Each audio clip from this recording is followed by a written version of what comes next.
the time. This is 1010 Wins at 92.3 FM, New York. Good morning, 45 degrees, real feel 36 at 8 o'clock. It's Friday, October 28th. I'm Lee Harris, and here's what's happening. 10 years after Superstorm Sandy, progress has been made, but bad memories persist. The anniversary is tomorrow. 2 men were shot as they were coming off an elevator at a housing project in the East Village. One's dead, the other's in Bellevue. A 78-year-old man riding a 1 train on the Upper West Side when he asked some fellow passengers to turn down their music got a fist in the face for his trouble.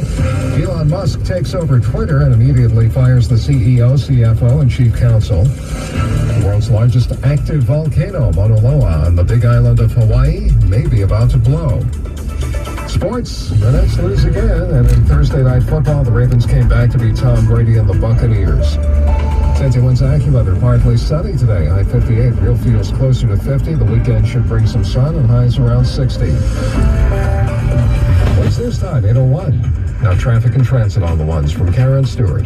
Checking what you need to know about the bridges and tunnels. We're going to talk about the Goethals. Now, the Goethals is absolutely jammed to Staten Island from well back in Jersey off the New Jersey Turnpike, all because of an eastbound Staten Island Expressway accident that we've got near Forest Avenue, and 2 lanes are blocked there. It's going to stay very heavy on the eastbound Staten Island Expressway until you get to around Victory, and then we're good. We're good all the way out to the Verrazano Bridge. Now, up and over, it's a heavy ride, especially getting onto the eastbound belt to Stillwell Avenue. We've got westbound delays into Stillwell as well. And if you're on the Gowanus, it's deceptive because it looks good for a little bit until you get to 60th Street. And from 60th Street up into Atlantic Avenue, 95% of that trip is going to be jam-packed. We're also jammed on the westbound LIE. Man, are we bad into Grand Avenue from back at Casino Boulevard. It's a mess on the westbound LIE. We've also got jam-packed traffic to Atlantic Avenue, both ways in the Van Wyck, southbound from Kew Gardens, northbound from the Belt Parkway. The Grand Central isn't bad on the westbound side off the Northern State and out into City Field. But from City Field up into the B2E ramps for the east and west legs, we are pretty heavy on the Grand Central Parkway West. Long Island's Big 3, they are in excellent condition with alternate side in effect.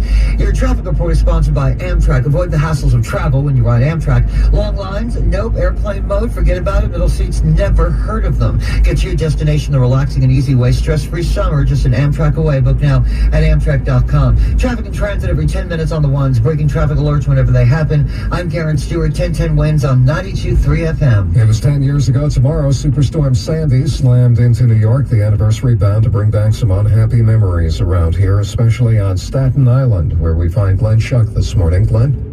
I first met Jody Hanula and her family here in Newdorf Beach in the hours after the floodwaters were just starting to recede a bit. They were standing outside their house looking for some help after their home filled up with 11 feet of water. They told me 1 minute they were fine. The next minute, another rough storm turned into a nightmare. I caught up with Jody again last night. She'll never forget that day. My husband came back to the house to see if there was any water. He came into the home, there was no water. He was here about 20 minutes. In 20 minutes time, the water came into the street and was filling up into the home. He literally swam down the block to get out of here and to survive. And here off New Dorp Lane, I still see homes that are abandoned, others torn down, most likely never to be rebuilt. I'm Glenn Schuck, 1010 Winds on 92.3 FM on Staten Island. If you lived in Lower Manhattan 10 years ago, you remember being in the dark for days on end, but there were some people who had it worse than you, notably a couple of guys who worked for Con Ed. Our Samantha Liebman with that story. Brian McInnes and Benny Varakes came from another Con Ed location to the substation on 13th Street and Avenue D the night of Sandy. We went down the West Side Highway. When we got to about 28th Street, the lights went out.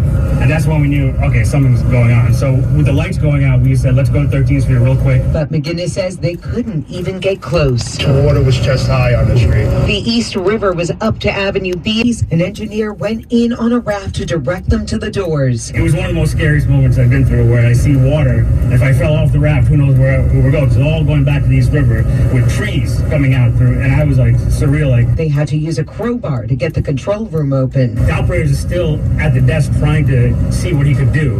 And after a while, we started seeing sparks come up. While the power couldn't be saved, the 11 employees made it out. Samantha Liebman, 1010 Wins on 92.3 FM in the East Village. Governor Hochul will be in Far Rockaway today making a Sandy-related announcement on the 10th anniversary. Mayor Adams will do the same in Brooklyn this morning, and in New Jersey, Governor Murphy will tour the Fort Monmouth Flood Protection Project to mark the anniversary. 10-10 Winds AccuWeather, sun and clouds today. A chilly breeze, high 58. The AccuWeather real feels will be closer to 50. Tomorrow, chilly to start, but nice in the afternoon. Sunny, less of a breeze, high 61. Sunday, some sun maybe mixing with clouds late and a high of 62. Currently 45, mostly sunny. Humidity at 60. The winds are north at 12. 45, we're going up to 58. The AccuWeather real feel 37.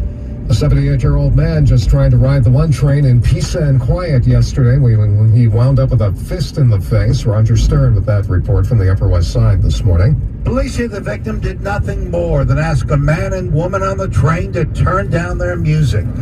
But they responded viciously, punching the 78-year-old in the face, sending him to the hospital in stable condition with cuts and bruises. It happened on a southbound number 1 train approaching West 96th Street. Police believe the two attackers stayed on the train and got off at West 34th. Cops are asking for help finding them, and they've released photos. Roger Stern, 1010 Winds on 92.3 FM on the Upper West Side. Another stabbing in the subway this morning at the 125th Street and St. Nicholas station in Harlem. A 43-year-old man stabbed in the back. No word on who did it or why. The victim's knife wound is described as non-life-threatening. One person was killed, another wounded in a shooting in the lobby of a NYCHA building on the Lower East Side last night. Happened at the Pedro Albizu Campos Plaza project in Alphabet City. A 21-year-old man was shot in the stomach. He died. A 24-year-old man was shot in the leg. He's at Bellevue, expected to survive. The shooter ran off. Cops are still looking for him. They say he opened fire on the two men as they came off an elevator. There's no word yet on a possible motive here. Elon Musk is closed on Twitter, and having declared himself the head twit, he is cleaning house, immediately firing the CEO and CFO, as well as Twitter's chief counsel.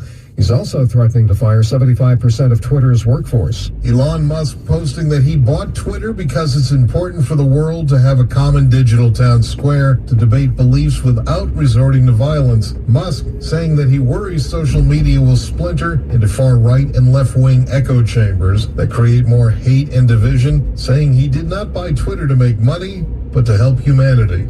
Correspondent Andy Field tweeting that the bird is freed. Musk assured advertisers that he wants Twitter to be the most respectable advertising platform in the world. The New York Stock Exchange issued a notice overnight that it's suspending trading in Twitter in anticipation of Musk taking the company private. Senate Majority Leader Chuck Schumer had a word with President Biden, who was up in Syracuse yesterday campaigning with Governor Hochul. Schumer was overheard on a live mic telling the president that John Fetterman's performance in the Pennsylvania Senate debate didn't hurt Democrats too much, but the Georgia Senate race did not look as promising. He was asked about that later. I told the president we were doing well across the board. We're going to keep the Senate. But the polls indicate that maybe the Democrats won't keep the Senate. Poll data from 538 show control of the Senate for now remains a toss-up between Republicans and Democrats. 538 also tracking Democrat candidates shrinking leads in battleground Senate contests in Georgia and Pennsylvania. ABC's Rachel Scott says both parties hoping to lock in a win are sending reinforcements to campaign in Pennsylvania. Virtual plans are coming together for President Biden to travel back to the state, and former President Donald Trump will be there too. Justin Finch, ABC News, Washington. All right, guys, that's the little snippet of the news for this morning, October 28th, 2022. I wanted to thank you guys once again for your viewership, and I suggest and recommend that if you're interested in this type of content, to please share these videos with your friends who are from the New York metropolitan area and are no longer living in this area, so that they can also get a little snippet of their hometown news. All right, guys, thank you so much for watching, and we'll see you on the next video.